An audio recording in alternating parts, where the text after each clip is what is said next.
ನಮಸ್ಕಾರ ಹೇಳಿ ಶ್ರೀಧರ್.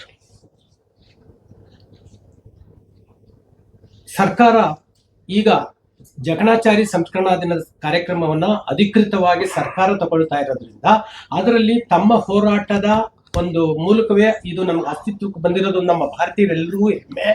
ಹಾಗಾಗಿ ಸಂಸ್ಕರಣಾ ದಿನಾಚರಣೆಯ ಇಡೀ ನಮ್ಮ ಕಲಾ ಪರಂಪರೆಯನ್ನ ವಿಶ್ವಕ್ಕೆ ಅವತ್ತ ಶುಭಾಶಯಗಳನ್ನು ನಾವು ಕೋರ್ತಾ ತಾವು ಈ ಹೋರಾಟದ ಹಿನ್ನೆಲೆ ಬಗ್ಗೆ ನಾನು ಒಂದೆರಡು ಮಾತಾಡಬೇಕು ಅಂತೇಳಿ ಈ ವಾಹಿನಿ ಪರವಾಗಿ ಎಲ್ಲರ ಪರವಾಗಿ ನಾನು ಕೇಳ್ಕೊಳ್ತಾ ಇದ್ದೀನಿ. ನೋಡಿ, ಈಗ ಮೂಲತಃ ನಾನು ಜಾತಿವಾದಿ ಅಲ್ಲ. ಈ ವಿಶ್ವಕರ್ಮ ಸಮಾಜ ಅನ್ನೋದು ಒಂದು ಜಾತಿ ಅಲ್ಲ, ಇದೊಂದು ಸಂಸ್ಕೃತಿ. ನಾವೆಲ್ಲರೂ ಕೂಡ ಹುಟ್ಟಿದ ಮೇಲೆ ಒಂದೊಂದು ಈ ಸಂವಿಧಾನಬದ್ಧವಾಗಿ ಯಾವ ಜಾತಿ ಯಾವುದ್ರಲ್ಲಿ ಇರ್ತೀರಾ ಅದು ಇದು ಕೇಳುವಂಥ ಸಂದರ್ಭಗಳಲ್ಲಿ ಈ ಜಾತಿಗೆ ಹೆಚ್ಚು ಪ್ರಾಮುಖ್ಯತೆ ಬಂತಾಯಿತು. ಹಂಗೆ ಲೆಕ್ಕ ಹಾಕೊಂಡ್ರೆ ವಿಶ್ವಕರ್ಮ ಅನ್ನೋದು ಒಂದು ಜಾತಿ ಆಯಿತು. ಆದರೆ ಈ ಜಾತಿ ಒಳಗಡೆ ಒಂದು ದೊಡ್ಡ ಸಂಸ್ಕಾರ ಇದೆ, ಇದರಲ್ಲಿ ಕಸುಬುಗಳಿದೆ, ಜೊತೆಗೆ ರಕ್ತಗತವಾಗಿ ಬಂದಿರತಕ್ಕಂಥ ವಿದ್ಯೆ ಇದೆ. ಇವೆಲ್ಲವೂ ಎಲ್ಲ ಕೆಲವಾರು ಸಮಾಜಗಳಿಗಿದೆ, ಅದರಲ್ಲಿ ವಿಶೇಷವಾಗಿ ವಿಶ್ವಕರ್ಮ ಸಮಾಜದಲ್ಲಿ ಇದೆ. ನಾನು ಕಲಾವಿದನಾದಂಥ ಸಂದರ್ಭದಲ್ಲಿ ನನಗೆ ಯಾವ ಜಾತಿ ಬಗ್ಗೆನೂ ಗೊತ್ತಿರಲಿಲ್ಲ. ಕೂತ್ಕೊಳ್ರಿ. ಅದು ಬೆಳೆದು ಬಂದ ನಂತರ ಆಕಸ್ಮಿಕವಾಗಿ ನಮ್ಮ ಸಮಾಜದ ಗುರುಗಳು ಬಂದರು, ಬಂಧುಗಳು ಬಂದರು, ಈ ರೀತಿ ಏನೋ ಬಂದ್ಬಿಟ್ಟೆ ನಾನು. ಅದಿರಲಿ. ಅದಾದ ನಂತರ ಏನಾಯಿತು, ಸಮಾಜದಲ್ಲಿದ್ದಂಥ ಸ್ಥಿತಿಗತಿಗಳನ್ನು ಅರ್ಥ ಮಾಡ್ಕೊಂಡ ನಂತರ ಏನೇನೋ ಯಾವ್ಯಾವುದೋ ಹಂತಗಳಿಗೋಗಿ ನಾನೇನೇ ಈ ಸಮಾಜದ ಹೋರಾಟದ ಚುಕ್ಕಾಣಿ ಹಿಡಿಯುವಂಥ ಒಂದು ಸಂದರ್ಭ ಬಂದ್ಬಿಡ್ತು. ಅದಾದ ನಂತರ ಒಂದು ಸಮ್ಮೇಳನ ರೂಪದಲ್ಲಿ ಬಂದು ಸಂಘಟನಾ ಕಾರ್ಯಕ್ರಮಗಳು ರಾಜ್ಯ ಪೂರ್ತಿ ಹೋರಾಟಗಳನ್ನು ಮಾಡಿದ್ವಿ. ಹೋರಾಟಗಳನ್ನು ಮಾಡಿದ ನಂತರ ವಿಶ್ವಕರ್ಮ ಜಯಂತಿ ಮಾಡಿದ್ವಿ. ವಿಶ್ವಕರ್ಮ ಜಯಂತಿ ಮಾಡಿ ನಾವು ಸಂಘಟನೆ ಮಾಡಿ ನಮಗೆ ಬೇಕಾಗಿರ್ತಕ್ಕಂಥ ಬೇಡಿಕೆಗಳಿಗೋಸ್ಕರ ಪಾದಯಾತ್ರೆಗಳು, ಕಾರ್ಯಕ್ರಮಗಳು, ಸಮ್ಮೇಳನಗಳು, ಸಮಾವೇಶಗಳು ಮಾಡಿದ್ವಿ. ನಾವುಗಳು, ಸ್ವಾಮೀಜಿಗಳು, ಸಮಾಜದವರೆಲ್ಲ ಸೇರಿ. ಇದಾದ ನಂತರ ಒಂದಿನ ದಿಢೀರಂತ ನಾನು ಹುಬ್ಬಳ್ಳಿ ಒಂದು ಕಾರ್ಯಕ್ರಮ ಮುಗಿಸ್ಕೊಂಡು ಬೆಂಗಳೂರು ಬರುವಾಗ TV ನೇನು ಮತ್ತು ಇನ್ನಿತರ ಚಾನೆಲ್ಗಳಲ್ಲಿ ಒಂದು ಚರ್ಚೆ ಪ್ರಾರಂಭ ಆಗಿತ್ತು. ಜಕಣಾಚಾರಿ ಅನ್ನೋರು ಒಂದು ಕಾಲ್ಪನಿಕ ವ್ಯಕ್ತಿ, ದಂತಕಥೆ. ಬೇಲೂರಿರ್ತಕ್ಕಂಥ ಚನ್ನಕೇಶವ ದೇವಸ್ಥಾನವನ್ನು ಕಟ್ಟದಂಥವರು ಕೂಡ ಜಕಣಾಚಾರಿ ಅಲ್ಲ, ಒಬ್ಬರು ವಿಶ್ವಕರ್ಮರು ಇರ್ಬೋದು ಅಥವಾ ಇನ್ಯಾರಾದರೂ ಈ ಕಲೆ ಗೊತ್ತಿರೋರು ಮಾಡಿರ್ಬೋದು. ಆದರೆ ಜಕಣಾಚಾರಿ ಅನ್ನೋರು ಬಂದು ನಿಮಗೆ ವ್ಯಕ್ತಿಯಾಗಿ ಅವರು ಜೀವಂತ ವ್ಯಕ್ತಿಯಾಗಿ ಅಂತೂ ಇರಲಿಲ್ಲ, ಒಂದು ಕಾಲ್ಪನಿಕ ವ್ಯಕ್ತಿ ಎಂದು ನಾವು ಅದಕ್ಕೆ ನನಗೆ ಚುರುಕಂತು. ಈಗ ಕೆಲವೊಂದು ಸಮಾಜಗಳಿಗೆ ರಾಜಕೀಯ ಶಕ್ತಿ ಇಲ್ಲ ಅಂದರೆ ನಿರ್ಲಕ್ಷ್ಯ ಮಾಡಬೇಕು, ಮಾಡಿದ್ದಾರೆ. ಆದರೆ ಆ ಸಮಾಜದಲ್ಲಿ ಹುಟ್ಟಿದಂಥ ಒಬ್ಬ ಮಹಾನ್ ಪುರುಷನೇ ಇಲ್ಲ ಅಂತಾರೆ ಅಂದರೆ ಈ ಸಮಾಜದ ಮೇಲೆ ಇನ್ನೆಷ್ಟು ದಬ್ಬಾಳಿಕೆ ಬರ್ಬೋದು ಅನ್ನುವಂಥದ್ದು ಶುರುವಾಯಿತು ನನಗೆ. ಆಗ ನಾನು ನಮ್ಮ ಸಮಾಜದವ್ರನ್ನೆಲ್ಲ ಸೇರಿಕೊಂಡು ಒಂದು ಸಭೆ ಮಾಡಿ ಈ ಸಮಾಜಕ್ಕೆ ನ್ಯಾಯ ಕೊಡಿಸ್ಬೇಕು. ನಮ್ಮಂಥವರೆಲ್ಲ ಇದ್ದೇ ನಮ್ಮಂಥ ಸಮಾಜಗಳಿಗೆ ಇವರು ಇಂಥ ದೌರ್ಜನ್ಯ ಮಾಡಿದ್ರೆ ಇನ್ನು ಬೇರೆ ಸಮಾಜಗಳ ಗತಿ ಏನು ಅನ್ನುವಂಥ ನಿರ್ಧಾರಕ್ಕೆ ಬಂದು ಆಗ ಹೋರಾಟ ಪ್ರಾರಂಭ ಮಾಡಿದೆ. ಹೋರಾಟ ಪ್ರಾರಂಭ ಯಾವ ರೀತಿ ಮಾಡಿದ್ವಿ ಅಂದರೆ ಶ್ರೀಧರ್, ಇಡೀ ರಾಜ್ಯ ಯಾವ ಹಳ್ಳಿನಲ್ಲಿ ಹೋಗ್ಲಿ, ಯಾವ ಹೋಬಳಿಗೆ ಹೋಗ್ಲಿ, ಯಾವ ತಾಲೂಕು ಹೋಗ್ಲಿ, ಯಾವ ಜಿಲ್ಲೆಗೆ ಹೋಗ್ಲಿ, ವಿಶ್ವಕರ್ಮ ಸಮಾಜದವ್ರಿಗೆ ಅನ್ಯಾಯ ಮಾಡ್ತಾ ಇದ್ದಾರ್ರೀ. ಜಕಣಾಚಾರಿ ಅನ್ನುವಂಥ ಮಹಾನ್ ವ್ಯಕ್ತಿ 850 ವರ್ಷಗಳ ಹಿಂದೆನೆ ಬಂದು ಇಷ್ಟು ದೊಡ್ಡ ಶಿಲ್ಪಕಲೆಯನ್ನು ಕಟ್ಟಿಸಿದಂಥ ಪುಣ್ಯಾತ್ಮನ್ನ ಇವತ್ತು ದಂತಕಥೆ ಅಂತ ಇದ್ದಾರಲ್ರಿ, ಸ್ವಲ್ಪನೂ ಬುದ್ಧಿ ಇಲ್ಲೇನ್ರಿ ಅನ್ನುವಂಥ ಮಟ್ಟಿಗೆ ಜನಗಳು ಮಾತಾಡ್ಕೊಳುವಂಥ ಪರಿಸ್ಥಿತಿ ಬಂದ್ಬಿಡ್ತು. ಈ ಜನ ಸಮೂಹದ ಒಂದು ಬೆಂಬಲದ ಜೊತೆ ನಮ್ಮ ಸಮಾಜದವರು ಕೂಡ ಬೀದಿಗಿಳಿದು ಹೋರಾಟ ಮಾಡಿದ್ರು. ಆವಾಗ ರಾಜಕೀಯವಾಗಿ ಸ್ವಲ್ಪ ಏರಿಳಿತಾ ಇತ್ತು. ನಾನು ಕಾಂಗ್ರೆಸ್ನಲ್ಲಿ 18 ವರ್ಷಗಳ ಕಾಲ ಕಾರ್ಯಕರ್ತನಾಗಿ ಕೆಲಸ ಮಾಡಿದ್ದೆ, ಪ್ರಧಾನ ಕಾರ್ಯದರ್ಶಿಯಾಗಿ ಕೆಲಸ ಮಾಡಿದ್ದೆ. ನಾನು ಕಾಂಗ್ರೆಸ್ನಲ್ಲಿ ಎಷ್ಟರ ಮಟ್ಟಿಗೆ ಸಂಘಟನೆ ಮಾಡಿದ್ದೆ, ಆ ಪಕ್ಷವನ್ನು ಕಟ್ಟಿದ್ದೆ ಅಂತ ಹೇಳಿದ್ರೆ ಅದು ಈಗ ಹೇಳಿದ್ರೆ ಅದು ಉತ್ಪ್ರೇಕ್ಷೆ ಆಗುತ್ತೆ. ಆ ಕಾಂಗ್ರೆಸ್ ಪಾರ್ಟಿನಲ್ಲೇ ಇದ್ದಂಥವರು, ಸ್ವತಃ ಸೋನಿಯಾ ಗಾಂಧಿ ಅವರೇ ನನ್ನ ಕಾರ್ಯಕ್ರಮ, ನಮ್ಮ ಹೋರಾಟಗಳನ್ನು ನೋಡಿ ಎಲ್ಲ ಕಾರ್ಯಕ್ರಮಗಳಿಗೂ ಅವರೊಂದು ಒಂದು ಒಂದು ಅಭಿನಂದನೆ ಪತ್ರವನ್ನು ಕೂಡ ನೀವು ಮಾಡ್ತಾ ಇರೋ ಸಂಘಟನೆ ಇಡೀ ದೇಶಕ್ಕೆ ಅನ್ವಯಿಸೋ ಆಗೋ ರೀತಿಯಲ್ಲಿ ಮಾಡ್ತಾ ಇದ್ದೀರಾ. ಮತ್ತೆ ಕಾಂಗ್ರೆಸ್ ಪಕ್ಷಕ್ಕೆ ಬಲ ತಂದು ಕೊಟ್ಟಿದ್ದೀರಾ. ನಿಮ್ಮಂಥವರಿಂದನೇ ಕಾಂಗ್ರೆಸ್ ಪಕ್ಷದ ಹೋರಾಟಕ್ಕೆ ಜಯ ಸಿಕ್ಕೋದು, ಕಾಂಗ್ರೆಸ್ ಪಕ್ಷದ ಏನು ಸಾಮಾಜಿಕ ನ್ಯಾಯ ಇದೆಯಲ್ಲ ಅದಕ್ಕೆಲ್ಲ ನ್ಯಾಯ ಸಿಕ್ಕೋದು. ನೀವು ಮುಂದುವರಿರಿ, ಇಂಥ ಕಾರ್ಯಕ್ರಮಗಳನ್ನು ಎಲ್ಲರೂ ಮಾಡಿ ಅಂತ ಶ್ರೀಮತಿ ಸೋನಿಯಾ ಗಾಂಧಿ ಅವರನ್ನೇ ಬರೆದು ಕೊಟ್ಟಿದ್ರು. ಆ ಸಂದರ್ಭದಲ್ಲಿ ನಿಮ್ಗೆ ಗೊತ್ತಿರಂಗೆ ಜಾತಿಯ ಬೆಂಬಲ ಇದ್ರೂ ಕೂಡ ರಾಜಕೀಯದಲ್ಲಿ ಬಂದು ಕಷ್ಟ. ರಾಜಕೀಯ ಪರಿಜ್ಞಾನ ಇರದೇ ಇರತಕ್ಕಂಥ ಯಾವುದೇ ಸಮಾಜಗಳು ಈ ದೇಶಕ್ಕೆ ಏನೇ ಕೊಡುಗೆ ಕೊಟ್ಟಿದ್ರು ಕೂಡ ಕೆಲಸಕ್ಕೆ ಬರೋಲ್ಲ. ರಾಜಕೀಯ ಪ್ರಜ್ಞೆ ಇದ್ದು ಕಡಿಮೆ ಸಂಖ್ಯೆ ಇದ್ರೂ ಕೂಡ ಅವ್ರಿಗೆ ಉನ್ನತ ಸ್ಥಾನಮಾನಗಳು ಎಲ್ಲ ಸಿಕ್ಬಿಡ್ತವೆ.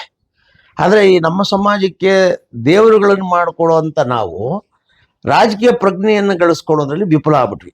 ಆ ಸಂದರ್ಭ ನಾನು ಏನಪ್ಪ ಯೋಚನೆ ಮಾಡೋದು, ಅನ್ಯಾಯ ಆಯ್ತಾಯ್ತಲ್ಲ ನಮಗೆ ಅಂದಾಗ ಯಡಿಯೂರಪ್ಪನವರು ನಮ್ಮ ಮನೆಗೆ ಬಂದು ನನ್ನನ್ನು BJPಗೆ ಬರಬೇಕು ಅಂತ ಮನೇಲಿ ಕೂತ್ಬಿಟ್ರು. ಆವಾಗ ನಾನು ಹೇಳಿದ್ದು ಒದ್ದೆ, ನಮ್ಮ ಸಮಾಜಕ್ಕೆ ಜಕಣಾಚಾರಿ ಸಂಸ್ಮರಣ ದಿನಾಚರಣೆಯನ್ನು ಮಾಡಿಕೊಡ್ಬೇಕು.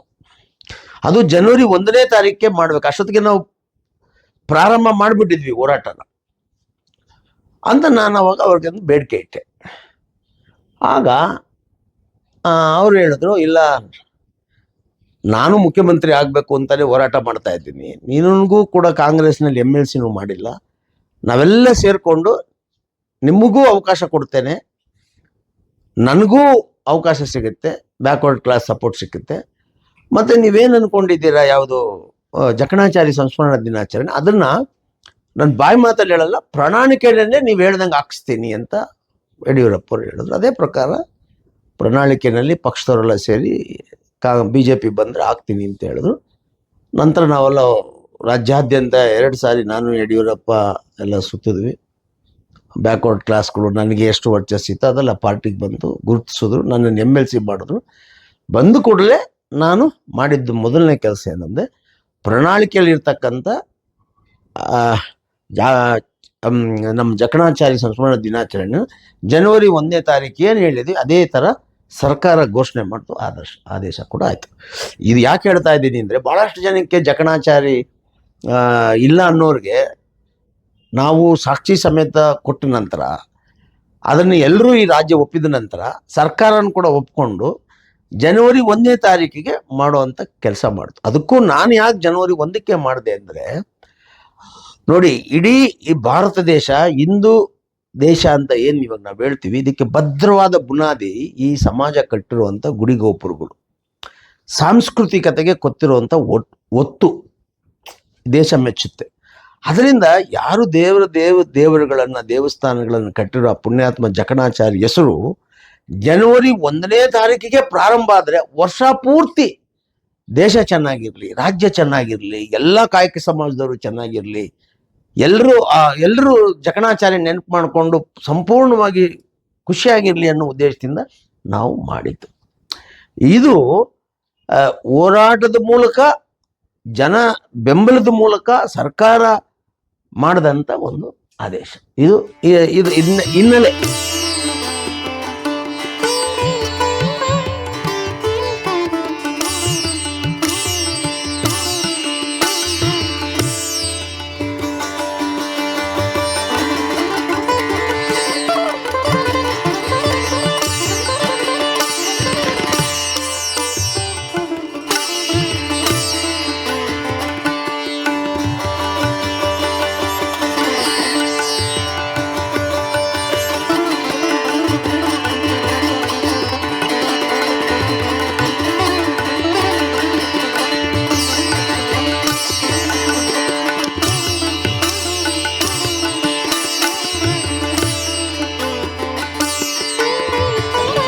ಸಂಸ್ಕರಣಾ ದಿನದ ಕಾರ್ಯಕ್ರಮದ ಹಿಂದೆ ತಿರುಗಿ ನೋಡಿದ್ರೆ ಬಹಳ ದೊಡ್ಡ ಹೋರಾಟ ಇದೆ. ಅದನ್ನು 25 ವರ್ಷಗಳ ಕಾಲ ನಂಜುಂಡಿ ವಿಶ್ವಕರ್ಮರು ಹೋರಾಟ ಮಾಡಿ ಇದನ್ನು ಕೊಟ್ಟಿದ್ದಾರೆ ಸಮಾಜಕ್ಕೆ. ಇದನ್ನು ಮುಂದುವರಿಸ್ಕೊಂಡು ಹೋಗೋದು ಎಲ್ಲ ಸಮಾಜ ಬಾಂಧವರ ಕರ್ತವ್ಯ ಅಷ್ಟೇ. ಅದನ್ನು ಸರ್ಕಾರ ಮಾಡ್ಕೊಂಡೋಗಿದೆ. ಅದಕ್ಕೆ ನಾವು ಬಹಳ ಸಂತೋಷ ಪಡ್ತೀವಿ. ಇವತ್ತು ತುಂಬ ಹೆಮ್ಮೆ ದಿನ ಅಂತ ನಾವೆಲ್ಲರೂ ಒಂದೇ ಅನ್ನೋ ಒಂದು ವಿಶ್ವಕರ್ಮ ಎಲ್ಲರೂ ಒಂದೇ ಅನ್ನೋ ಒಂದು ಭಾವನೆ ನಮಗೆ ಇವತ್ತು ಬಂದಿದೆ ಅಷ್ಟೇ. ಭಾಳ ಖುಷಿ ಆಗ್ತದೆ ಸರ್. ಇದೇ ಥರ ಇದನ್ನು ಮೊದಲು ಜನವರಿ 1ನೇ ತಾರೀಕು ಜಕಣಾಚಾರಿ ಸಂಸ್ಕರಣಾ ದಿನಾಚರಣೆ ಮಾಡಬೇಕು ಅಂತ ಸುಮಾರು ನಾವು ವರ್ಷಗಳಿಂದ ಎಲ್ಲ ಕೆಲಸ ಕಾರ್ಯಗಳನ್ನ ಬಿಟ್ಟು ಹೋರಾಟ ಮಾಡೋದಕ್ಕೆ ಜನವರಿ 1ನೇ ತಾರೀಕು ಅದು ಹೊಸ ವರ್ಷದ ದಿನವೇ ಫಸ್ಟು ಜಕಣಾಚಾರಿ ಸಂಸ್ಕರಣಾ ದಿನಾಚರಣೆ ನಡೀತದಲ್ಲ ನಮ್ಮ ಸಮಾಜದ್ದು. ಭಾಳ ಖುಷಿ ಆಗ್ತದೆ ಸರ್. ಈ ಜಕಣಾಚಾರಿ ಕಾರ್ಯಕ್ರಮ ಇದು 6ನೇ ಬಾರಿ ನಮ್ಮ ಗೌರ್ಮೆಂಟಿಂದ ಆಚರಣೆ ಮಾಡ್ತಾಯಿದೆ.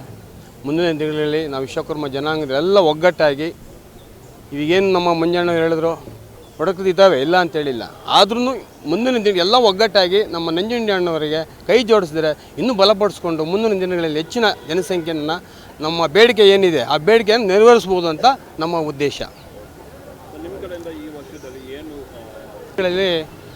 ನಮ್ಮ ವಾರ್ಡು ಹೋಬಳಿ ಲೆವೆಲಲ್ಲಿ ತಾಲೂಕು ಲೆವೆಲಲ್ಲಿ ಎಲ್ಲ ಮಟ್ಟದಲ್ಲಿ ಜಕಣಾಚಾರಿ ಕಾರ್ಯಕ್ರಮ ಗೌರ್ಮೆಂಟಿಂದ ಆಚರಣೆ ಮಾಡ್ತಾಯಿದ್ದಾರೆ. ಎರಡನೇದು ನಮ್ಮ ಬೆಂಗಳೂರಿನಲ್ಲಿ ಪ್ರತಿ ವಾರ್ಡಲ್ಲಿ ಕೂಡ ಒಂದು ಕಾರ್ಯಕ್ರಮ ಮಾಡಬೇಕಂತೇಳಿ ನಾವು ಉದ್ದೇಶ ಮಾಡಿದ್ದೀವಿ. ನಾಳೆ 4ನೇ ತಾರೀಕು ಕಾರ್ಯಕ್ರಮ ಇದೆ. ಅದೇ ಜಕಣಾಚಾರಿ ಮುಖಾಂತರವಾಗಿ ಕಾರ್ಯಕ್ರಮವನ್ನು ಅನುಮತಿಸ್ಕೊಂಡಿದ್ದೀವಿ. ಆ ಥರ ವಾರ್ಡ್ ಲೆವೆಲಲ್ಲಿ ಫುಲ್ಲು ನಮ್ಮ ಬೆಂಗಳೂರು ಎಷ್ಟು ವಾರ್ಡ್ ಇದೆ ಆ ವಾರ್ಡಲ್ಲಿ ಫುಲ್ ಕಾರ್ಯಕ್ರಮ ಮಾಡಬೇಕನ್ನೋದು ನಮ್ಮ ಉದ್ದೇಶ. ನಮ್ಮ ಅಖಿಲ ಕರ್ನಾಟಕ ವಿಶ್ವಕರ್ಮ ಸಮಾಜದ ಪ್ರಧಾನ ಕಾರ್ಯದರ್ಶಿಗಳೆಲ್ಲ ಒಗ್ಗಟ್ಟಾಗಿ ನಾವು ಏನು ಒಂದು 10-15 ಜನ ಇದ್ದೀವಿ, ಎಲ್ಲ ಒಗ್ಗಟ್ಟಿಗೆ ಕೈ ಜೋಡಿಸ್ಕೊಂಡು ನಂಜುಂಡಿಯವ್ರಿಗೆ ಸಾಥ್ ಕೊಟ್ಕೊಂಡು ಮಾಡಬೇಕು, ಕಾರ್ಯಕ್ರಮ ಮಾಡೋಣ ಅಂತೇಳಿ ನಮ್ಮ ಉದ್ದೇಶ. ಪ್ರತಿ ಜಿಲ್ಲೆಯಲ್ಲೂ ಅಟ್ಲೀಸ್ಟ್ ಒಂದು 5,000 ಇಂದ 10,000 ಜನ ಸೇರಿಸಿ ಒಂದೊಂದು ಪ್ರೋಗ್ರಾಮು ಮಾಡೋ ಒಂದು ಉದ್ದೇಶ ಹಾಕ್ಕೊಂಡಿದ್ದೀವಿ ಈಗಾಗಲೇ. ಆಮೇಲೆ ಆ ರಿಸರ್ವೇಷನ್ಗೋಸ್ಕರ ಭಾರಿ ಹೋರಾಟ ಮಾಡ್ತೀವಿ ಈ ಒಂದು ಸಂಘಟನೆ ಮೂಲಕ. ಈಗಾಗಲೇ ಎಲ್ಲ ಜಿಲ್ಲೆಗಳಲ್ಲೂ ನಾವು ಪ್ರಧಾನ ಕಾರ್ಯದರ್ಶಿಗಳ ಸಹಕಾರದಿಂದ ಅಥವಾ ಆ ಜಿಲ್ಲಾ ಸಂಘಟನಾ ಮುಖ್ಯಸ್ಥರ ಜೊತೆ ಸೇರಿ ಎಲ್ಲ ಜಿಲ್ಲೆಗಳಲ್ಲೂ ಒಂದೊಂದು ಕಾರ್ಯಕ್ರಮ ಈಗಾಗಲೇ ಹಮ್ಮಿಕೊಳ್ತಾ ಇದ್ದೀವಿ. ಅಟ್ಲೀಸ್ಟ್ ಒಂದು 20 ಜಿಲ್ಲೆ ಈಗಾಗಲೇ ಕವರ್ ಮಾಡಿದ್ದೀವಿ. ಅದನ್ನು ಹಂಗೆ ಮುಂದುವರ್ಸ್ಕೊಂಡು ಹೋಗಿ ಒಂದು ಒಳ್ಳೆಯ ಸಂಘಟನೆ ಮಾಡಿ ಒಂದು ದೊಡ್ಡ ಸ್ಟ್ರೆಂತ್ನ ಗೌರ್ಮೆಂಟಿಗೆ ತೋರಿಸಿ ನಮ್ದೇನು ಡಿಮ್ಯಾಂಡ್ ಇದೆಯೋ ಅದನ್ನು ನಾವು ಪಡ್ಕೊಳ್ಳೋದಕ್ಕೆ ಆದಷ್ಟು ಪ್ರಯತ್ನ ಪಡ್ತೀವಿ. ನಮಗೆ ಇವತ್ತು ಜನವರಿ 1ನೇ ತಾರೀಕು ನಮಗೆ ಅಮರಶಿಲ್ಪಿ ಜಕಣಾಚಾರಿಯವರ ಸಂಸ್ಮರಣಾ ದಿನಾಚರಣೆ ಸರ್ಕಾರದಿಂದ ನಾವು ಹಲವಾರು 7 ವರ್ಷ 8 ವರ್ಷ ಹೋರಾಟ ಮಾಡಿ ಮತ್ತು ಅಲ್ಲಿಂದ ಬೇಲೂರಿಂದ ಪಾದಯಾತ್ರೆ ಮಾಡಿ ಅಲ್ಲಿಂದ ಮೊದಲನೇ ಬಾರಿಗೆ ಬೇಲೂರಿನಲ್ಲಿ ಪ್ರಾರಂಭ ಮಾಡಿದ್ದೆ ನಾವು. ಅಂದರೆ ಮಹಾಸಭೆಯಿಂದಲೇ ಪ್ರಾರಂಭ ಮಾಡಿ ನಾವು ನಂಜುಂಡಿ ಸರ್ ಅವ್ರಿಗೆ ಅವತ್ತಿನ ದಿವಸ ಎಲ್ಲ ಮಾಹಿತಿ ಹೇಳಿ ಮತ್ತು ನಾವು ಅವತ್ತಿನ ದಿವಸ ನಂಜುಂಡಿ ಸರ್ ಜೊತೆ ಸೇರಿಕೊಂಡು ಅವತ್ತಿನ ದಿವಸ ಬೇಲೂರಿಂದ ಪಾದಯಾತ್ರೆ ಮಾಡಿ ಹಲವಾರು 7-8 ವರ್ಷಗಳ ಕಾಲ ಹೋರಾಟ ಮಾಡಿ ಪಡೆದಂಥ ಇವತ್ತು ಅಮರಶಿಲ್ಪಿ ಜಕಣಾಚಾರ್ಯವರ ಕಾರ್ಯಕ್ರಮ ನಮಗೆ ಸರ್ಕಾರ ಮಾಡಿಕೊಟ್ಟಿದೆ. ಅದಕ್ಕೆ ತುಂಬ ಧನ್ಯವಾದ. ಆದರೆ ನಮಗೆ ಏನಂದರೆ ಅವರು ನಮ್ಮ ನಂಜುಂಡಿ ಸರ್ ಜೊತೆ ಯಾವ್ಯಾವುದು ನಾವು ಸಂಕಲ್ಪ ಮಾಡಿದ್ದಾರೆ ಅದಕ್ಕೆಲ್ಲ ನಾವು ಸಹ 7 ವರ್ಷ 8 ವರ್ಷ ಹೋರಾಟ ಮಾಡಿ ನಿಗಮ ಮಂಡಳಿ ಕೂಡ ಅವರು ನಂಜುಂಡಿ ಸರ್ ಸಾರಥ್ಯದಲ್ಲಾಗಿದೆ.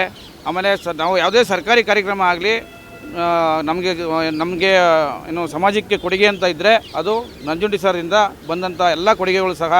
ಆದ್ದರಿಂದ ಈಗ ಹೋರಾಟ ಮತ್ತೊಂದು ಹೋರಾಟ ಶುರು ಮಾಡಿದ್ದಾರೆ. ಈಗ ಅದು ಮಕ್ಕಳಿಗೆ ವಿದ್ಯಾಭ್ಯಾಸಕ್ಕಾಗಿ ಮತ್ತು ಮಕ್ಕಳಿಗೆ ಒಳ ಮೀಸಲಾತಿಗೋಸ್ಕರ ಆಗಲಿ ಮಕ್ಕಳಿಗೆ ಮೀಸಲಾತಿ ಸಿಗಬೇಕು ಮತ್ತು ನಮ್ಮ ಜನಾಂಗಕ್ಕೆ ಮಕ್ಕಳೆಲ್ಲ ವಿದ್ಯಾಭ್ಯಾಸಕ್ಕೆ ಕೊರತೆ ಆಗಬಾರ್ದು ಅಂಥೇಳಿ ಈಗ ಎಲ್ಲ ವಾರ್ಡ್ಗಳಲ್ಲೂ ಸಹ ಬೆಂಗಳೂರಿನಲ್ಲಿ ಮತ್ತು ಕ್ಷೇತ್ರದಲ್ಲಿ ವಿಧಾನಸಭಾ ಕ್ಷೇತ್ರಗಳಲ್ಲಿ ಮತ್ತು ಎಲ್ಲ ಕಡೆ ಸೇರಿಸಿ ಈಗ ಎಲ್ಲ ಕಡೆಯೂ ಕಾರ್ಯಕ್ರಮ ಮಾಡಿ ನಂತರ ಒಂದು ದೊಡ್ಡ ಸಮಾವೇಶ ಮಾಡಿ ಆವಾಗ ನಮ್ಮ ಬೇಡಿಕೆಗಳನ್ನ ಸರ್ಕಾರಕ್ಕೆ ತಿಳಿಸಿ ಅದನ್ನು ನಾವು ಈಡೇರಿಸ್ಕೋಬೇಕು ಅಂತ ತುಂಬ ಪ್ರಯತ್ನ ಪಡ್ತಾಯಿದ್ದಾರೆ ನಂಜುಂಡಿ ಸರ್ ಅವರು. ಆದ್ದರಿಂದ ನಾವು ಮಹಾಸಭೆಯಿಂದ ನಾವೆಲ್ಲ ಪದಾಧಿಕಾರಿಗಳು ಸಹ ಎಲ್ಲ ಒಗ್ಗಟ್ಟಾಗಿ ಅವ್ರ ಕೈ ಜೋಡಿಸ್ತಾ ಇದ್ದೀವಿ. ಹಾಗಾಗಿ ನಾವು ಈ ಯಾವುದೇ ಹೋರಾಟ ಹೇಳಿದ್ರು ಚಾಚು ತಪ್ಪದೆ ಎಲ್ಲ ಪದಾಧಿಕಾರಿಗಳು ಸಹ ಅವ್ರು ಏನು ಹೇಳ್ತಾರೆ ಅದನ್ನು ನಾವು ಮಾಡ್ಕೊಂಡೇ ಬಂದಿದ್ದೀವಿ. ಇನ್ನು ಮುಂದೆನೂ ಸಹ ಏನೇ ಹೇಳಿದ್ರು ಸಹ ಮಾಡ್ತೀವಿ. ಹೌದೌದು, ಒಗ್ಗಟ್ಟಿದ್ದರೆ ಯಾವತ್ತೂ ಸಹ ಒಗ್ಗಟ್ಟಿದ್ದರೆ ಏನು ಬೇಕಾದ್ರೂ ಸಿಗುತ್ತೆ. ಸರ್ಕಾರದಿಂದ ನಾವು ಏನು ಬೇಕೋ ಪಡಿಬೋದು. ಆದರೆ ಒಗ್ಗಟ್ಟಿಲ್ಲ ಅಂದರೆ ಸರ್ಕಾರಗಳು ನಮ್ಮನ್ನು ಏನು ಮಾಡ್ತಾರೆ, ದುರುಪಯೋಗ ಮಾಡ್ಕೋತಾರೆ. ಅವಾಗ ಏನು ಗೊತ್ತಾ, ಅವ್ರಿಗೇನು ಬೇಕೋ ಅದನ್ನು ಮಾಡ್ಕೋತಾರೆ. ಅವ್ರು ಸರ್ಕಾರದಿಂದ ನಮ್ಮ ಸಮಾಜಕ್ಕೆ ಸವಲತ್ತುಗಳು ಸಿಗೋದಿಲ್ಲ. ಆದ್ದರಿಂದ ಏನು ಗೊತ್ತಾ, ಯಾರಾದರೂ ಈಗ ಹೋರಾಟ ಮಾಡ್ತಾ ಇದ್ದಾರೆ ಅವ್ರ ಕಡೆಯಿಂದ ನಮಗೆ ಸರ್ಕಾರದಿಂದ ನಮ್ಮ ಸಮಾಜಕ್ಕೆ ಸವಲತ್ತು ಸಿಗುತ್ತೆ ಅಂದರೆ ಅವರು ಎಲ್ಲರೂ ಅವರಿಗೆ ಕೈ ಜೋಡಿಸಿ ಅವ್ರಿಗೆ ಕೈ ಬಲಪಡಿಸಿದ್ರೆ ಅವರು ಸಮಾಜದಿಂದ ಒಳ್ಳೆಯ ಸೌಕರ್ಯಗಳನ್ನ ತಂದುಕೊಡ್ತಾರೆ. ಮುಂದೆ ನಮ್ಮ KP ನಂಜುಂಡಿಯವರು ST ಒಂದು ಇದಕ್ಕೆ ಸೇರಿಸ್ಬೇಕು ಅಂತೇಳಿ ಭಾಳಷ್ಟು ಶ್ರಮ ತಗೋತಾ ಇದ್ದಾರೆ. ಬಟ್ ನಾವು ಕೈ ಜೋಡಿಸ್ಬೇಕು ಅನ್ನಿಸ್ತಾ ಇದೆ.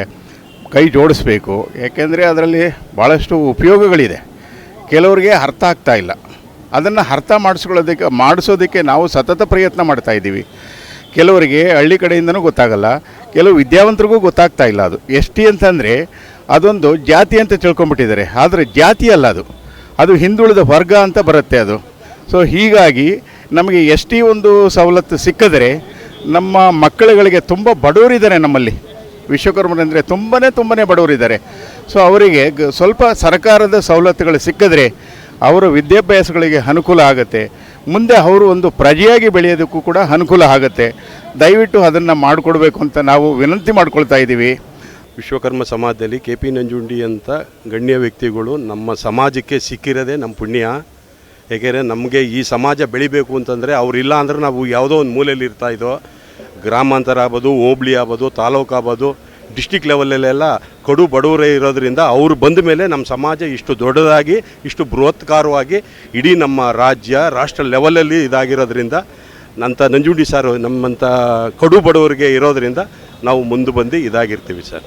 ನಾವು ಹೇಳೋದೇನಪ್ಪ ಅಂತ ಅಂದರೆ ನಮ್ಮಲ್ಲಿ ಜನ ಒಗ್ಗಟ್ಟಾಗಬೇಕು, ಸಂಘಟನೆಗಳು ಮಾಡಬೇಕು, ಸಂಘಟನೆಗಳು ಮಾಡಬೇಕು. ಅಲ್ಲಲ್ಲಿ ನಮ್ಮ ಯುವಕರು ಮುಖಂಡರು ಎದ್ದೇಳಬೇಕು. ಮೇಲೆ ಎದ್ದರೆ ಸ್ವಲ್ಪ ಏನೋ ಒಂದು ಸ್ನಾನಕ್ಕೆ ಬರೋವಂಥ ಸಾಧ್ಯತೆಯೂ ಇದೆ. ನಾವು ಸಂಘಟನೆಗಳು ನಾವುಗಳೇ ನಮ್ಮ ವಿಶ್ವಕರ್ಮದವರೇ ಮಾಡಲಿಲ್ಲ ಅಂತ ಅಂದರೆ ಬೇರೆ ಯಾರೂ ಮಾಡೋಕ್ಕಾಗಲ್ಲ. ಈಗಿನ ವಿದ್ಯಮಾನದಲ್ಲಿ ಏನು ನಮ್ಮ ಸಮಾಜದಲ್ಲಿ ರಾಜಕೀಯ ಶಕ್ತಿ ಕೊರತೆಯಿಂದ ಸಾರ್ ಹೇಳಿದಂಗೆ ಯಾವುದೇ ಅನುಕೂಲಗಳು ಸಿಗುತ್ತಿಲ್ಲ. ಆದ್ದರಿಂದ ನಮಗೆ ಖಂಡಿತವಾಗಿ ಈ ಮೀಸಲಾತಿಯು ಬೇಕೇ ಬೇಕು. ಏಕೆಂದರೆ ನಾನು ಒಂದು ಎಜುಕೇಷನಿಂದ ಬಂದಿದ್ದವನೇ. ಆ ಎಜುಕೇಷನಲ್ಲಿ ಏನೇನಾಗಿದೆ ಅನ್ನೋದು ನನಗೆ ಮಾತ್ರ ಗೊತ್ತು. ಆದರೆ ನಮ್ಮ ಮಕ್ಕಳು ಆ ಥರ ಅನುಭವಿಸೋದು ಬೇಡ. ಆದ್ದರಿಂದ ದಯವಿಟ್ಟು ಈ ಮೀಸಲಾತಿಯನ್ನು ತಂದು ನಮಗೂ ನಮ್ಮ ಸಮಾಜಕ್ಕೂ ಒಂದು ರಾಜಕೀಯವಾಗಿ ಬೆಳೆಯಲು ಒಂದು ಅನುಕೂಲ ಮಾಡಿಕೊಡಬೇಕೆಂದು ಘನ ಸರ್ಕಾರದಲ್ಲಿ ನಾನು ಮನವಿ ಮಾಡಿಕೊಳ್ಳುತ್ತೇನೆ. ಮೊದಲಿಗೆ ನಾನು ನಾಡಿನ ಜನತೆ ಹಾಗೂ ವಿಶ್ವಕರ್ಮ ಸಮಾಜ ಬಾಂಧವರಿಗೆ ಏನು ಈ ಒಂದು ಹೊಸ ವರ್ಷ ಅಂತಾರೆ, ಇದು ಅಮರಶಿಲ್ಪಿ ಜಕಣಾಚಾರ್ಯವರ ವರ್ಷದ ಮೊದಲನೆಯ ದಿನ. ಇದಕ್ಕೆ ನಾನು ಎಲ್ರಿಗೂ ಸಹ ಅವರ ಮುಖಾಂತರ ನಾಡಿನ ಜನತೆಗೆ ಶುಭಾಶಯಗಳನ್ನು ಹೇಳ್ತಾ, ಇವತ್ತು ನಮ್ಮ ಸಮಾಜ ಒಗ್ಗಟ್ಟಿನಲ್ಲಿ ಬಲ ಇದೆ. ಈಗಾಗಲೇ ನಾವು ರಾಜ್ಯಾದ್ಯಂತ ಸುಮಾರು 20 ವರ್ಷಗಳಿಂದ ಸಮಾವೇಶಗಳನ್ನು ಮಾಡ್ತಾ ಎಲ್ಲ ಪಕ್ಷಗಳ ಮುಖಂಡರುಗಳನ್ನು ಕರೆಸಿ ಸಮಾವೇಶಗಳನ್ನು ಮಾಡೋದ್ರ ಮುಖಾಂತರ ಸಮಾಜಮುಖಿಯಾಗಿ ನಾವು ಕೆಲಸವನ್ನು ಮಾಡಿದ್ದೇವೆ. ಆದರೆ ನಮಗೆ ಇವತ್ತು ಸರ್ಕಾರಗಳು ಎಲ್ಲೋ ಒಂದು ಕಡೆ ನಮ್ಮನ್ನು ನಿರ್ಲಕ್ಷ್ಯತೆಯ ಹಾದಿಯಲ್ಲಿ ತಳೆದೋದಕ್ಕೆ ಪ್ರಯತ್ನ ಮಾಡ್ತಾ ಇದ್ದೇವೆ. ಯಾಕಂದರೆ ನಮ್ಮಲ್ಲಿ ಒಗ್ಗಟ್ಟಿಲ್ಲ ಅಂತ ಹೇಳ್ತಾನೆ ಬರ್ತಾ ಇದ್ದಾರೆ. ಆದರೆ ನಾವು ಒಗ್ಗಟ್ಟು ಆಗಿದ್ದೇವೆ. ಯಾಕೆಂದರೆ ಇವತ್ತು ನಮಗೆ ಬೇಕಾಗಿರ್ತಕ್ಕಂಥದ್ದು ಮೀಸಲಾತಿ ಅಡಿಯಲ್ಲಿ ರಾಜಕೀಯ ಮೀಸಲಾತಿ ಬೇಕಾಗಿದೆ ವಿನಃ ಇವತ್ತು ನಾವು ಸಾಮಾಜಿಕವಾಗಿ, ಶೈಕ್ಷಣಿಕವಾಗಿ, ಆರ್ಥಿಕವಾಗಿ ಸಹ ಇವತ್ತು ನಮ್ಮವರು ಬಲಡ್ಡರಾಗಿದ್ದಾರೆ. ಆದರೆ ಅವಕಾಶದಿಂದ ವಂಚಿತರಾಗಿರೋದ ಕಾರಣ ಇವತ್ತು ನಮಗೆ ಗ್ರಾಮ ಪಂಚಾಯಿತಿಯಿಂದ ಹಿಡಿದು ಇವತ್ತು ರಾಜ್ಯ ಸಭೆ ಇದ್ರವರೆಗೂ ಸಹ ನಮಗೆ ಅಡಚಣೆ ಮಾಡ್ತಾ ಇದ್ದಾರೆ. ಯಾಕಂದರೆ ಎಲ್ಲೂ ನಮಗೆ ನೀವು ಜನಸಂಖ್ಯೆ ಕಡಿಮೆ ಇದ್ದಾರೆ ಅಂತ ಹೇಳ್ತಾನೆ ನಮಗೆ ಟಿಕೆಟನ್ನು ವಂಚನೆ ಮಾಡ್ತಾ ಇದ್ದಾರೆ. ಆದರೆ ಇವತ್ತು ನಮ್ಮಲ್ಲಿ ಎಲ್ಲರೂ ಸಹ ಬಲಾಢ್ಯರಾಗಿ ರಾಜಕೀಯಕ್ಕೋಸ್ಕರನೇ ಇವತ್ತು ನಮ್ಮವರು ಪ್ರಯತ್ನಗಳು ಮಾಡ್ತಾ ಇರೋದು. ಇದು ಬಿಟ್ಟರೆ ಇವತ್ತು ನಾವು ಸಾಮಾಜಿಕವಾಗಿ, ಶೈಕ್ಷಣಿಕವಾಗಿ ಮತ್ತು ಸಂಘಟನಾತ್ಮಕವಾಗಿ ಬಲಾಢ್ಯರಾಗಿದ್ದೇವೆ. ಮತ್ತು ಹಿಂದುಳಿದ ವರ್ಗಗಳಲ್ಲಿ ಇವತ್ತು 102 ಜಾತಿಗಳು ನಮ್ಮ ಜೊತೆಯಲ್ಲಿದ್ದಾವೆ. ಇವತ್ತು ನಮಗಿನ್ನೂ ಬಲಾಢ್ಯರಾಗಿ ಇವತ್ತು ಕುರುಬ ಸಮಾಜ ನಮಗಿನ್ನೂ ಹೆಚ್ಚಿನ ಜನಸಂಖ್ಯೆಯಲ್ಲಿರೋದ್ರಿಂದ ಇವತ್ತು ನಮಗೆ ಎಲ್ಲೋ ಒಂದು ಕಡೆ ನಮ್ಮ ಮೀಸಲಾತಿ ಇನ್ನೊಬ್ಬರ ಪಾಲಾಗ್ತಾ ಇದೆ. ಹಾಗಾಗಿ ಅದಕ್ಕೆ ನಮಗೆ ವಿಶ್ವಕರ್ಮರಿಗೆ ವಿಶೇಷ ಪ್ರಾತಿನಿಧ್ಯ ಕೊಡಬೇಕು ಅಂತ ನಾನು ಸರ್ಕಾರದ ಮುಖಾಂತರ ಒತ್ತಾಯ ಮಾಡ್ಕೊಳ್ತಾ ಇದ್ದೀನಿ. ವಿಶ್ವಕರ್ಮ ಸಮಾಜಕ್ಕೆ ಮೀಸಲಾತಿ ಬೇಕೇ ಬೇಕು. ಅವರು ಪುರಾತನ ಕಾಲದಿಂದ ಆ ಶಿಲ್ಪಿಯಿಂದ ಕೆಲಸ ಮಾಡ್ತಕ್ಕಂಥವ್ರು, ಅವ್ರ ಹೆಸರನ್ನು ಇವತ್ತಿಗೂ ಸಹ ಅಚ್ಚಳಿಯಾಗಿ ಉಳಿದಿದೆ. ಮಹಾರಾಜ ಕಾಲದಿಂದಲೂ ಸಹ ಅಚ್ಚಳಿಯಾಗಿರೋದ್ರಿಂದ ಅವರಿಗೆ ಹೆಚ್ಚಿನ ಆದ್ಯತೆ ಕೊಡಬೇಕು ಅಂಥೇಳಿ ನನ್ನ ಒಂದು ಅಭಿಪ್ರಾಯ. ನಮಸ್ಕಾರ. ಅಮರಶಿಲ್ಪಿ ಜಕಣಾಚಾರಿ ಸಂಸ್ಕರಣಾ ದಿನದ ಕಾರ್ಯಕ್ರಮಕ್ಕೆ ತಾವು ಅನೇಕ ಊರುಗಳಿಂದ ಬಂದಿದ್ದೀರಾ. ಹಾಗಾಗಿ ಇಲ್ಲಿ ಮಹಿಳೆಯರ ಸಂಖ್ಯೆ ತುಂಬ ಕಡಿಮೆ ಕಾಣ್ತಾ ಇದೆ. ಇದು ಕೆಲವರು ಮಾತಾಡೋದೇನಂತಂದರೆ ನಮಗೆ ರಾಜಕೀಯ ಇಚ್ಛಾಶಕ್ತಿ ಕೊರತೆ ಇದೆ, ನಮಗೆ ಮಹಿಳಾ ಮೀಸಲಾತಿಗಳಿಲ್ಲ, ರಾಜಕೀಯವಾಗಿ ನಾವು ಸಮಾಜಕ್ಕೆ ನಮಗೆ ಕೊಡಬೇಕಾಗಿರುವಂಥ ಸರ್ಕಾರಗಳು ಕೊಡುಗೆಗಳು ಕೊಟ್ಟಿಲ್ಲ ಅಂತ ಹೇಳ್ತಾರೆ. ಅದಕ್ಕೆ ನಿಮ್ಮ ಅಭಿಪ್ರಾಯ ಹೇಳಿ. ಮೀಸಲಾತಿ ಕೊರತೆ ಡೆಫ್ರೆಂಟ್ ಆಗಿದೆ. ಈ ಬಾರಿ 50% ಮಹಿಳೆಯರಿಗೆ ಮೀಸಲಾತಿ ಅಂತ ಹೇಳಿದ್ದಾರೆ. ಅದನ್ನ ಎಕ್ಸ್ಪೆಕ್ಟೇಷನ್ ನಮ್ಮೆಲ್ಲರಿಗೂ ಇದೆ. ನಾವು ಮೈಸೂರಿಂದ ಬಂದಿದ್ದೀವಿ. ದಯವಿಟ್ಟು ಸರ್ಕಾರಕ್ಕೆ ಒಂದು ಬೇಡಿಕೆ, ಮಹಿಳೆಯರಿಗೆ ಮೊದಲನೇ ಆದ್ಯತೆ ಕೊಟ್ಟು 50% ಅಂತ ಏನು ಹೇಳಿದಾರೋ ನಮಗೆ ಮೀಸಲಾತಿ ಕೊಡಬೇಕು ಸರ್. ಮಹಿಳೆಯರಿಗೆ ಅಂತಲ್ಲ, ಇಡೀ ಸಮಾಜಕ್ಕೆ ಕೂಡ ಕೊಡಬೇಕು. ಯಾಕೆಂದರೆ ಮೀಸಲಾತಿ ಅನ್ನೋದು ನಮ್ಮ ವಿಶ್ವಕರ್ಮ ಸಮಾಜದಲ್ಲಿ ತುಂಬ ಕಡಿಮೆ ಇದೆ. ಮೀಸಲಾತಿ ಬೇಕೇ ಬೇಕು ಸರ್. ಯಾಕೆಂದರೆ ನಾವು ಮೈಸೂರು ಜಿಲ್ಲೆಯಿಂದ ಬಂದಿರೋದು, ಮೈಸೂರು ಜಿಲ್ಲಾ ಅಮರಶಿಲ್ಪಿ ವೇದಿಕೆಯಿಂದ ಬಂದಿದ್ದೀವಿ. ಅದಕ್ಕೆ ನೀವು ಕೂಡ ಅದನ್ನು ನಿರ್ಧರಿಸಿಕೊಡ್ಲೇಬೇಕು ಸರ್. ಮೀಸಲಾತಿ ಬೇಡಿ, ನಮ್ಮದು ವಿಶ್ವಕರ್ಮ ಜಾತಿದಿಂದ ಮೀಸಲಾತಿ ಬೇಕು. ಇದು ಒಂದು ರೀತಿ ಒಳ್ಳೆಯದೇ. ಅದರಲ್ಲಿ ಕೆಲವರು ಬೇಕು ಅನ್ನೋರು ಸುಮಾರು 75 ಭಾಗ ಇದೆ, ಬೇಡ ಅನ್ನೋರು ಒಂದು 25 ಭಾಗ ಇದೆ. ಆದ ಕಾರಣ ಇದು ನಾವು ಹೇಳೋದಕ್ಕೆ ಬರೋಲ್ಲ. ನಮಗೆ ಬಂದಷ್ಟು ನಮ್ಗೆ ಒಳ್ಳೆಯದು ಅನಿಸುತ್ತೆ. ಮುಂದಿನ ದಿನಗಳಲ್ಲಿ ಇದು ನಮಗೆ ಅಭಿವೃದ್ಧಿ ಕೊಡುತ್ತೆ, ಸ್ಥಾನಮಾನಗಳು ಸಿಗುತ್ತೆ, ಮೀಸಲಾತಿಗಳು ಸಿಗುತ್ತೆ. ಅದರಿಂದ ನಮಗೆ ಇದು ತುಂಬ ಒಳ್ಳೆಯದೇ. ಇದು 41 ಉಪಜಾತಿಯಲ್ಲಿ ಯಾವ್ಯಾವ ಉಪಪಂಗಡಗಳು ಟ್ರೈಬಲ್ಗೆ ಮತ್ತು ಪ್ರವರ್ಗ 1ಗೆ ಪೂರಕವಾಗಿರ್ತಕ್ಕಂಥ ಗುಣಲಕ್ಷಣಗಳು, ಜಾತಿಯ ಲಕ್ಷಣಗಳು, ಅವರ ಆಚಾರ ವಿಚಾರಗಳು ತಾಳೆ ಆಗ್ತವೆ. ಅವ್ರಿಗೆ ಬೇಕಾಗಿರ್ತಕ್ಕಂಥ ಪ್ರತ್ಯೇಕ ಮೀಸಲಾತಿಯನ್ನು ಒಳ ಮೀಸಲಾತಿಯಲ್ಲಿ ಕೊಡುವಲ್ಲಿ ನಮ್ಮದು ಕೂಡ ಆಗ್ರಹ ಇದೆ. ಇದು ವಿಭಿನ್ನವಾಗಿರ್ತಕ್ಕಂಥ ಸಮುದಾಯ. ವಿಶ್ವಕರ್ಮ ಅಂದ ತಕ್ಷಣ ನಾವು ಒಂದೇ ಥರದ ಜನ ಅಲ್ಲ. ನಾವು 5 ಕಸಬನ್ನು ಮಾಡ್ತೀವಿ, 41 ಉಪಜಾತಿಗಳಿದ್ದಾವೆ. ಇದರಲ್ಲಿ ಟ್ರೈಬಲ್ಗೆ ಸೇರ್ತಕ್ಕಂಥ ಬಹುತೇಕರಿದ್ದಾರೆ. ಕ್ಯಾಟಗರಿಗೆ 1ಗೆ ಸೂಟಬಲ್ ಆಗ್ತಕ್ಕಂಥ 41 ಉಪಜಾತಿಯಲ್ಲಿ ಕೂಡ ಇದ್ದಾರೆ.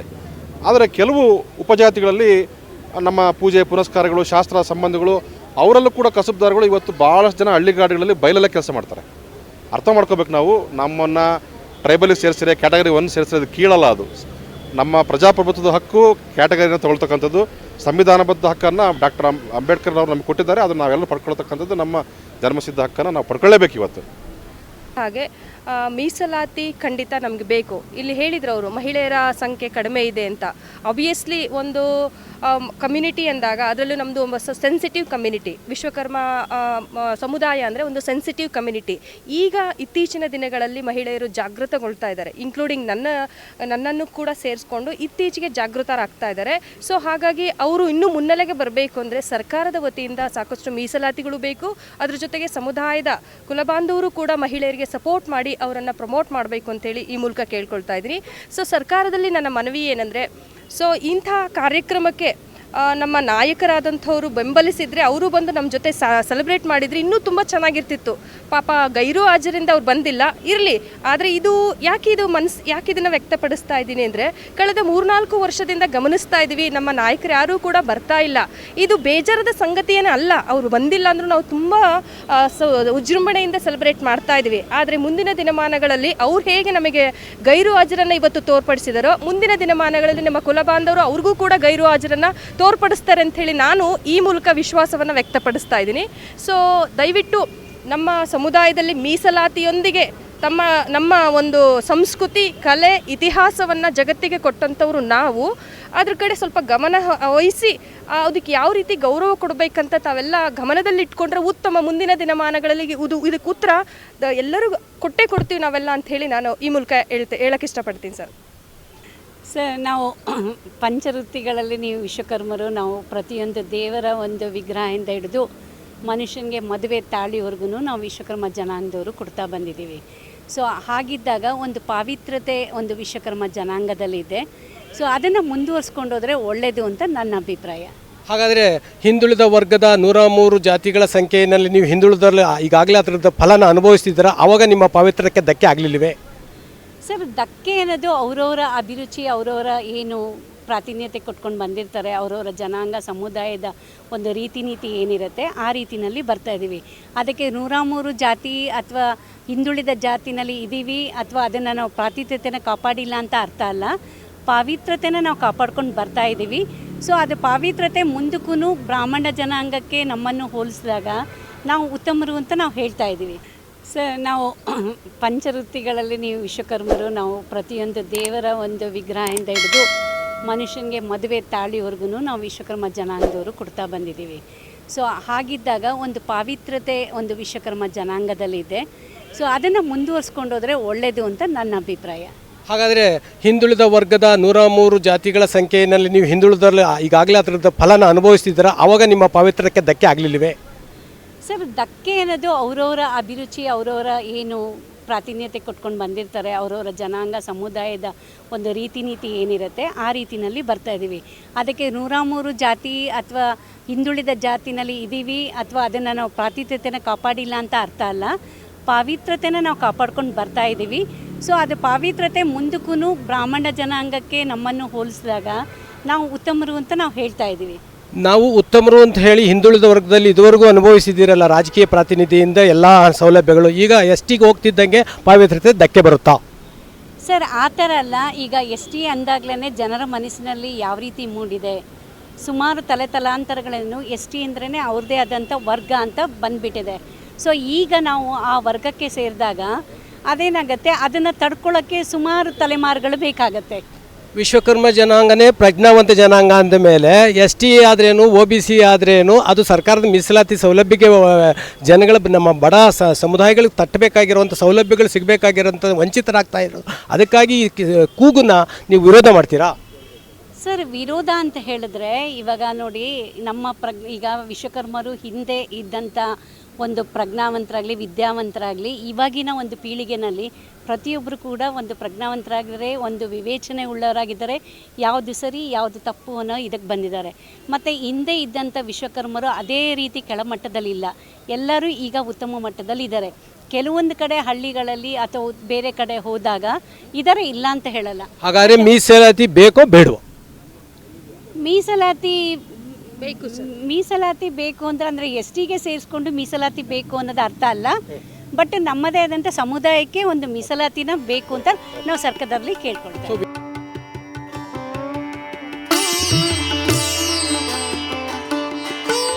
KP ನಂಜುಂಡಿ ವಿಶ್ವಕರ್ಮರು ಸತತವಾಗಿ 25 ವರ್ಷಗಳ ಸುದೀರ್ಘ ಕಾಲದಲ್ಲಿ ಅತಿ ಹಿಂದುಳಿದ ವಿಶ್ವಕರ್ಮ ಸಮಾಜವನ್ನ ಬಡಿದೆಬ್ಬಿಸಿ ಬೇಲೂರಿನಿಂದ ಇಡೀ ರಾಜ್ಯಾದ್ಯಂತ ಪ್ರವಾಸ ಮಾಡಿ ನಗರ, ಹಳ್ಳಿ, ಪಟ್ಟಣ, ಹೋಬಳಿ, ತಾಲೂಕು ಹೀಗೆ ರಾತ್ರಿ ಕಾರ್ಯಕ್ರಮಗಳನ್ನು ಮಾಡಿ ಲಕ್ಷಾಂತರ ಜನರನ್ನು ಸೇರಿಸಿ ಎಲ್ಲ ಸರ್ಕಾರಗಳಿದ್ದಾಗಲೂ ಕೂಡ ಕಾಂಗ್ರೆಸ್, JDS, BJP ಅಂತ ಏನಿಲ್ಲ, ಎಲ್ಲ ಸರ್ಕಾರಗಳಿರುವಾಗಲೂ ಕೂಡ ಜನಪ್ರತಿನಿಧಿಗಳನ್ನು ಸೇರಿಸಿ ಲಕ್ಷಾಂತರ ಕಾರ್ಯಕರ್ತರೊಂದಿಗೆ ಸೇರಿ ವಿಶ್ವಕರ್ಮ ಸಮುದಾಯದ ವತಿಯಿಂದ ವಿಶ್ವಕರ್ಮ ಜಯಂತಿ ಆಚರಣೆ ಮಾಡಿರೋ ತಮಗೆಲ್ಲ ಗೊತ್ತಿದ್ರೆ, ತಾವು ಕೂಡ ತಮ್ಮ ಘನ ಮಾಧ್ಯಮಗಳಲ್ಲಿ ಈಗಾಗಲೇ ಪ್ರಚಾರ ಮಾಡಿದ್ದೀರಾ. ಮುಂದುವರಿದ ಭಾಗವಾಗಿ ಸಮಾಜಕ್ಕೆ ಏನೇನು ಬೇಡಿಕೆ ಬೇಕು ಅಂತ ಹೇಳಿ ಕೂಡ ಹೋರಾಟದ ಮೂಲಕ ಒಂದು 3-4 ಕಾರ್ಯಕ್ರಮವನ್ನು ಸರ್ಕಾರಗಳು ನಮಗೆ ಕೊಟ್ಟಿದ್ದಾರೆ. ಅದರಲ್ಲಿ ಪ್ರಮುಖವಾಗಿ ವಿಶ್ವಕರ್ಮ ಮಹಾಸಭೆಯ ವತಿಯಿಂದ ಹೋರಾಟಕ್ಕೆ ಸಿಕ್ಕಿದಂತ ಪ್ರತಿಫಲವಾದ ವಿಶ್ವಕರ್ಮ ಜಯಂತಿ. ಇನ್ನೊಂದು, ನಮ್ಮ ಸಮಾಜದ ಪಂಚ ಕಸುಬುಗಳ ಉಳಿವಿಗಾಗಿ ವಿಶ್ವಕರ್ಮ ನಿಗಮ ಮಂಡಳಿ ಎನ್ನುವುದನ್ನು ಪ್ರಾರಂಭ ಮಾಡಿ ಬಡ ಸಮುದಾಯಗಳಿಗೆ ತಲುಪಲಿಕ್ಕೆ ಸರ್ಕಾರದ ನೆರವು ಕೂಡ ಕೊಟ್ಟಿದೆ, ಅದು ತಮಗೆ ಗೊತ್ತಿದೆ. ಮೂರನೇದಾಗಿ, ನಮ್ಮ ಸಮಾಜದ ಮೇರುಶಿಲ್ಪಿ ಅಮರಶಿಲ್ಪಿ ಜಕಣಾಚಾರಿ ಕೇವಲ ದಂತಕಥೆ ಅಂತ ಹೇಳಿ ಮಾತಾಡ್ಕೊಳ್ಳೋರ ಬಾಯಿಗೆ ತಾವುಗಳು ಕೂಡ ಚೆನ್ನಾಗಿ ಉತ್ತರಗಳನ್ನು ಕೊಟ್ಟು ದಂತಕಥೆಯಲ್ಲ, ಆತನ ಇತಿಹಾಸದ ಸಾಕ್ಷಿಗಳಾಗಿ ಉಳಿದಿರುವಂತಹ ಬೇಲೂರು, ಹಳೇಬೀಡು, ಪಟ್ಟದಕಲ್ಲು, ಬಾದಾಮಿ, ಹೊಯ್ಸಳ ಇದೆಲ್ಲವನ್ನು ಕೂಡ ಕೆತ್ತನೆ ಮಾಡಿರುವಂತ ಈ ಸಮಾಜದ ಮೇರು ಪುರುಷ ಅಮರಶಿಲ್ಪಿ ಜಕಣಾಚಾರಿ. ಈ ಜಕಣಾಚಾರಿ ಕಾರ್ಯಕ್ರಮವನ್ನು ಕೂಡ ನಿನ್ನೆ ಅಲ್ಲ ಮೊನ್ನೆ 1ನೇ ತಾರೀಕು ಸರ್ಕಾರದ ವತಿಯಿಂದ ಕಾರ್ಯಕ್ರಮ ಯಶಸ್ವಿಯಾಗಿ ನೆರವೇರಿದೆ. ಇವೆಲ್ಲ ಕಾರ್ಯಕ್ರಮ ಮಾಡಬೇಕಾದ್ರೆ ಬೆಂಗಳೂರಿನ ಅಖಿಲ ಕರ್ನಾಟಕ ವಿಶ್ವಕರ್ಮ ಮಹಾಸಭಾದ ಮಾನ್ಯ ಶ್ರೀ ನಂಜುಂಡಿ ವಿಶ್ವಕರ್ಮರ ಹೋರಾಟ ತುಂಬಾ ಹಿಂದೆ ಇದೆ. ಅದ್ರದ ಭಾಗವಾಗಿ ಇಲ್ಲೆಲ್ಲ ನಾವು ಏನು ಸೇರಿದ್ದೀವಿ ಅವರು ಕೂಡ ಈ ಕಾರ್ಯಕ್ರಮದಲ್ಲಿ ಕೈ ಜೋಡಿಸಿ ಅವತ್ತಿಂದ ಇವತ್ತಿನವರೆಗೂ ಅವರು ನಮಗೆ ಹೋರಾಟ ಮತ್ತು ಮಾಡ್ಕೊಂಡಿದ್ದಾರೆ. ನಲ್ಲಿ ಉಲ್ಲೇಖ ಮಾಡಿರೋ ತರ ವಿಶ್ವಕರ್ಮ ಸಮಾಜ ಅತ್ಯಂತ ಹಿಂದುಳಿದ ಸಮಾಜ, ಅದಕ್ಕೆ ರಾಜಕೀಯ ಪ್ರಾತಿನಿಧ್ಯ ಇಲ್ಲ, ಸಂಘಟನೆಯಲ್ಲಿ ಕೊರತೆ ಇದೆ. ನಮ್ಮನ್ನು ಯಾಕೆ ಸಮಾಜಗಳು ಅಥವಾ ರಾಜಕಾರಣಿಗಳು ಪಕ್ಷಗಳು ಗುರುತಿಸ್ತಿಲ್ಲ ಅನ್ನೋದು, ನಾವೆಲ್ಲ ಒಗ್ಗಟ್ಟು ಆಗಿ ಏನಾದರೂ ಒಂದು ಅಧಿಕಾರ ಪಡೆದೇ ಇರೋದ್ರಿಂದ ಅದು ಅಂತ ಹೇಳಿ ನಾವೆಲ್ಲರೂ ತಿಳ್ಕೊಂಡಿದ್ದೀವಿ, ನೀವು ತಿಳ್ಕೊಂಡಿದ್ದೀರಾ, ನಿಮಗೂ ಗೊತ್ತಿದೆ. ಇದೇ ರಿಯಲ್ ವಿಷಯ. ಎಲ್ಲಿ ಸಂಘಟನೆ ಇದೆ ಅಲ್ಲ, ಎಲ್ಲಿ ಶಕ್ತಿ ಇದೆ ಅಲ್ಲಿ ಖಂಡಿತ ಗುರುತಿಸುವಂಥ ಕಾರ್ಯಕ್ರಮ ಆಗುತ್ತೆ. ಅದನ್ನು ಮನಗಂಡು ನಾವು ವಿಶ್ವಕರ್ಮ ಮಹಾಸಭಾದ ವತಿಯಿಂದ KP ನಂಜುಂಡಿಯವರು ಸಮಾಜಕ್ಕೆ ಏನಾಗಬೇಕು ಅನ್ನೋದನ್ನ ಸರ್ಕಾರಕ್ಕೆ ಒಂದು ಮನವಿ ಕೊಟ್ಟಿದ್ರು. ನಮಗೆ ST ಮೀಸಲಾತಿ ಬೇಕು. ST ಮೀಸಲಾತಿ ಮೂಲಕ ನಾವು ಈಗಿನ 103 ಜಾತಿ ಜನಸಂಖ್ಯೆಯಲ್ಲಿ ಈಜಿಕೊಂಡು ನಾವು ರಾಜಕೀಯ ಸ್ಥಾನಮಾನ ಪಡೆಯಕ್ಕೆ ಸಾಧ್ಯ ಇಲ್ಲ. ಅದಕ್ಕಾಗಿ ನಮಗೆ ವಿಶೇಷ ಮೀಸಲಾತಿ ಕೊಡಿ ಅಥವಾ ST ಮೀಸಲಾತಿ ಕೊಡಿ ಅಂತ ಕೇಳಿದ್ರು. ಅದಕ್ಕೆ ಸರ್ಕಾರ ಒಂದು ಮೈಸೂರು ಯೂನಿವರ್ಸಿಟಿ ಡಾಕ್ಟರ್ ನಂಜುಂಡ ಅಂತ ಹೇಳಿ ಅದಕ್ಕೆ ಕೊಟ್ಟಿದ್ದೀನಿ, ಅದರ ಸಂಪೂರ್ಣ ಡೀಟೇಲು. ಅವ್ರ ಮೂಲಕ ಒಂದು ಆಯೋಗವನ್ನು ರಚನೆ ಮಾಡಿತ್ತು. ಆ ಆಯೋಗದ ಮೂಲಕ ಅವರು ರಾಜ್ಯವ್ಯಾಪ್ತಿ ಸುತ್ತಬೇಕಾಗಿತ್ತು. ಹಳ್ಳಿಗೆ ಹೋಗಿ ನಮ್ಮ ಸ್ಥಿತಿಗತಿಗಳು, ಸಮಾಜದಲ್ಲಿ ಏನಿದೆ, ಅನ್ಯಾಯ ನಡೀತಾ ಇದೆ, ಎಜುಕೇಶನ್ ಇಲ್ಲದೆ ಇರುವಂಥದ್ದು, ಆರ್ಥಿಕವಾಗಿ ಎಷ್ಟು ಮುಗ್ಗಟ್ಟಿದೆ, ಆಮೇಲೆ ಕೈ ಕೆಲಸಕ್ಕೆ ಈಗಾಗಲೇ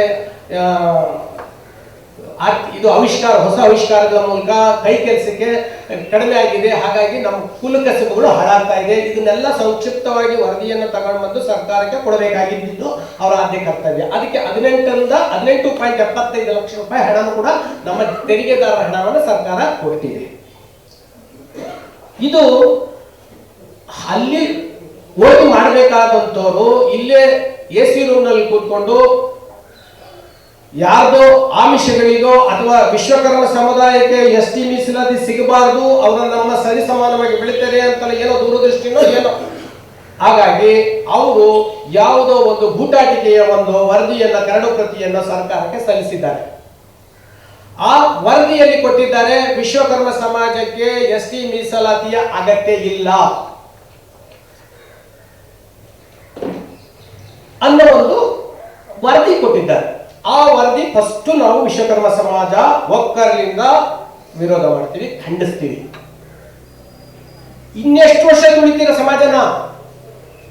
ಬರೀ ಉಳ್ಳವರು ಅಥವಾ ಸಂಖ್ಯಾಬಲ ಇರುವಂತವ್ರು ಮಾತ್ರ ನೀವು ಅಧಿಕಾರದಲ್ಲಿ ಕೂರಿಸಬೇಕು ಅನ್ನೋಂಗಿದ್ರೆ ಸಣ್ಣ ಸಣ್ಣ ಸಮುದಾಯಗಳು ಈಗ 103 ಹಿಂದುಳಿದ ವರ್ಗದಲ್ಲೂ ಕೂಡ ಇದ್ದಾರೆ. ಅಂತ ಸಮಾಜಗಳಿಗೆ ಅಧಿಕಾರನೇ ಇಲ್ಲ, ನಮಗೊಂದು ಜನಪ್ರತಿನಿಧಿಯೂ ಇಲ್ಲ, ಒಂದು ಕಾರ್ಪೊರೇಟರು ಇಲ್ಲ. ಇಂಥದಕ್ಕೆ ಅಟ್ಲೀಸ್ಟ್ ST ಮೀಸಲಾತಿ ಮೂಲಕ ಸಿಗ್ಬೇಕಾಗಿರೋಂಥದ್ದಕ್ಕೂ ಕೂಡ ನೀವು ಬೆಲ್ಲಾಗ್ತೀರಾ ಅಂತಂದ್ರೆ ನಿಮ್ಮ ಉದ್ದೇಶಗಳೇನಿರಬೇಕು? ಯಾಕಂದ್ರೆ ಪ್ರಜಾತಂತ್ರ ವ್ಯವಸ್ಥೆಯನ್ನು ನಾಶ ಮಾಡೋದೇ ನಿಮ್ಮ ಉದ್ದೇಶ ಇರಬೇಕು ಅಂತ ಹೇಳಿ ನಾವು ಅದರ ವಿರುದ್ಧ ಒಂದು ಜನಜಾಗೃತಿ ಸಭೆನ ಇಲ್ಲಿಂದಲೇ ಪ್ರಾರಂಭ ಮಾಡ್ತಾ ಇದ್ದೀವಿ.